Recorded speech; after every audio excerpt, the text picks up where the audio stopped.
Mais tout d'abord au Togo, les 14 partis d'opposition réunis dans une même coalition ont décidé d'annuler leur meeting d'information qui devait se tenir ce vendredi 15 septembre à Lomé. Ces rassemblements pour réclamer le retour à la Constitution de 1992 ont été reportés au 20 et 21 septembre. Notons que l'avant-projet de loi sur les réformes constitutionnelles doit être discuté ce vendredi 15 septembre à l'Assemblée nationale.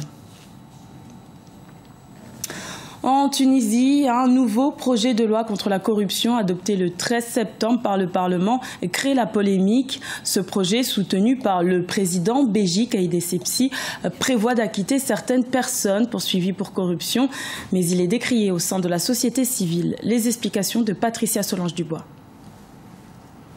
Le Parlement tunisien a approuvé un projet de loi mercredi 12 septembre pour lutter contre la corruption. Il vise notamment à amnistier des personnes poursuivies pour corruption en échange du remboursement à l'État des sommes indûment gagnées et d'une pénalité financière. Ce nouveau projet de loi a suscité de vives critiques. Je vous félicite pour le retour de l'État dictatorial et la réconciliation avec les corrompus. C'est le début d'un processus qui va profondément porter atteinte à la révolution. Les Tunisiens ne vous pardonneront pas. Le texte de loi initial avait été proposé en 2015 par le président de la République, Béji Caïd Essebsi. Il avait été revu pour ne concerner que les fonctionnaires accusés d'être impliqués dans des faits de corruption administrative et n'ayant pas touché de pot de vin. Certains hommes d'affaires ont dit, ou certains fonctionnaires, ils ont dit, nous on était de simples fonctionnaires ou de hauts fonctionnaires, on recevait des ordres, nous étions en régime de dictature, en régime répressif, nous ne pouvions pas dire non, on n'a pas bénéficié d'argent ou de bénéfices ou de corruption, et d'ailleurs le projet de loi dit que ces personnes pourront être absoutes, à charge toutefois de ne pas avoir bénéficié de corruption ou de bénéfices. Pour certains députés de l'opposition, l'adoption du projet porterait un coup fatal à la démocratie naissante. De leur côté, les responsables gouvernementaux ont fait valoir qu'il était temps de tourner la page et prônent la réconciliation. La Guinée n'a pas connu d'élections communales et communautaires depuis 2005, une situation qui motive les partis d'opposition à reprendre les manifestations de rue à partir du 20 septembre. Ils dénoncent également le retard dans la mise en application de l'accord politique interguinéen du 12 octobre 2016. Reportage de notre correspondant Emmanuel Milimano.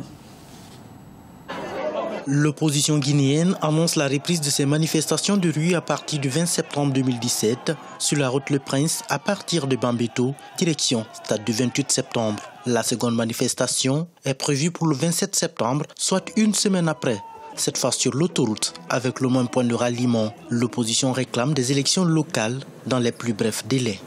On est dans une situation donc où il n'y a plus de perspective, il n'y a plus de visibilité quant à l'organisation des élections locales. Et du fait d'une mauvaise volonté, d'un manque de volonté politique clairement affiché aujourd'hui par le pouvoir. Nous avons dit que nous allons user désormais d'une garantie qui nous est accordée par la Constitution, c'est-à-dire le droit de manifestation.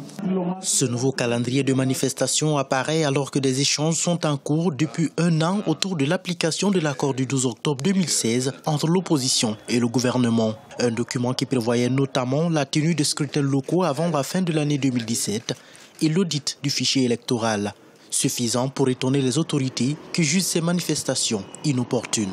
On ne nous dit pas quel point n'a pas été appliqué, tout simplement parce qu'en fait, cet accord est aujourd'hui en train d'être exécuté normalement. Il existe un organisme responsable de ces élections, c'est la Commission électorale nationale indépendante, dans laquelle l'opposition est largement représentée. Les élections locales devraient avoir lieu depuis décembre 2010. La question du budget nécessaire à leur organisation se pose avec acuité. Le gouvernement n'a en effet débloqué que 115 milliards de francs guinéens contre un besoin de 350 milliards exprimé par la Commission électorale nationale indépendante. Par ailleurs, ce scrutin coïncide désormais avec des élections législatives prévues en 2018 et la présidentielle en fin 2020. Le Bénin a lancé le 8 septembre une opération d'obligations synthétiques de 55 milliards de francs CFA destinée aux investisseurs. Il s'agit de la première opération de ce genre pour le pays et de la deuxième dans l'espace de l'Union économique et monétaire ouest-africaine. Marcel Fardamaroun. L'État béninois a lancé début septembre 2017 à Cotonou une opération d'obligations synthétiques à l'endroit des investisseurs à hauteur de 55 milliards de francs CFA avec des taux de pondération allant de 5 à 35%. Prévue le 21 septembre 2017, cette opération, première en son genre émise par le Bénin et la deuxième dans l'espace UEMOA, servira au financement de quelques travaux de construction de routes, l'installation de centrales électriques et d'adduction d'eau potable dans plusieurs localités. Nous venons de lancer pour la deuxième fois dans notre zone l'émission d'un titre obligataire que nous appelons obligation synthétique, qui se trouve être une obligation constituée d'un ensemble d'obligations. C'est un produit structuré que l'on appelle en général panier d'obligations, qui est basé sur une série de titres à structure in fine et qui tente de reproduire la structure de paiement amortissable. L'opération en question devrait également permettre au Bénin d'améliorer le coût de sa dette publique, qui est estimée à plus de 2700 milliards de francs CFA au 30 juin 2017, soit 53% du produit intérieur brut. Elle devra également aider à concourir à la dynamisation du marché secondaire. L'opération est répartie en 5 titres. Un bon du Trésor à 1 an, une obligation à 3 ans, une seconde à 5 ans, une troisième à 7 ans et une dernière à 10 ans. L'idée est de reproduire un panier d'obligations tout en respectant des proportions qui sont des proportions optimales en termes d'optimisation du portefeuille de la dette de l'État du Bénin. Pour l'exercice 2017, le Bénin a prévu la levée d'environ 716,5 milliards de francs CFA, dont 255,840 milliards de francs CFA de solde à financer sur le marché des titres publics au 30 août 2017. Le Bénin devient ainsi le deuxième pays dans l'espace UEMOA après la Côte d'Ivoire à procéder au lancement de son obligation synthétique. La Libye bénéficie d'un riche patrimoine culturel, notamment grâce aux diverses civilisations qui se sont établies dans le pays au fil des siècles. Un collectionneur libyen s'est donné pour mission de préserver ce patrimoine culturel grâce à sa boutique située à Misrata. Un sujet de la rédaction. Préserver son histoire à travers des pièces rares. C'est la mission que s'est donnée Ahmed Al-Maghi, un collectionneur libyen.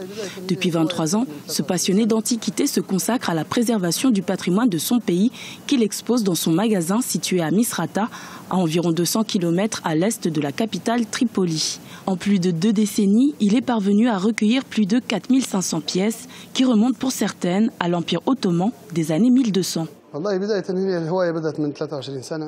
Mon hobby a commencé il y a 23 ans et j'ai essayé de rassembler la plus grande collection d'antiquités pour célébrer notre patrimoine et notre culture et aussi pour les préserver.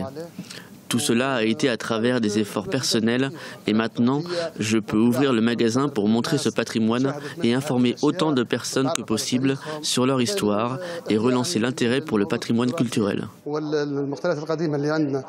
Sa collection rassemble des richesses provenant de différentes régions libyennes, mais aussi d'autres pays tels que le Liban, la Jordanie, la Tunisie et l'Égypte. Au-delà de l'aspect financier, sa boutique fait surtout office de vitrine pour exposer ses collections, une initiative saluée par sa clientèle. L'idée d'un magasin de collection est très bonne et c'est une bonne initiative. Il est rare de trouver ce genre de boutique en Libye et j'espère que les gens feront attention à ces choses et se sensibiliseront aux objets de collection afin que nous ayons des expositions. C'est une bonne idée. La préservation des pièces antiques est mise en péril par l'instabilité sécuritaire que traverse la Libye, notamment depuis le début de la tourmente politique en 2011. Mais Ahmed Al-Maghi est déterminé à sauvegarder ces objets de collection pour les transmettre aux futures générations. Dans le reste de l'actualité, les quarts de finale de l'Afro-Basket masculin 2017 se sont joués ce jeudi 14 septembre en Tunisie. Le Maroc l'a emporté 66-62 face à l'Égypte. Le Cameroun s'est incliné 91-106 face au Nigeria. Victoire de la Tunisie face à la République démocratique du Congo 81-60. Et enfin, le Sénégal s'est imposé 66-57 face à l'Angola. Et les matchs des demi-finales doivent se jouer ce vendredi 15 septembre. Le Maroc affrontera la Tunisie à 17h GMT et le Nigeria jouera contre le Sénégal à 19h30 GMT. Ce journal a été réalisé par l'ensemble de la rédaction. Merci de votre fidélité. Retrouvez dans un instant une nouvelle édition de l'information sur Africa 24.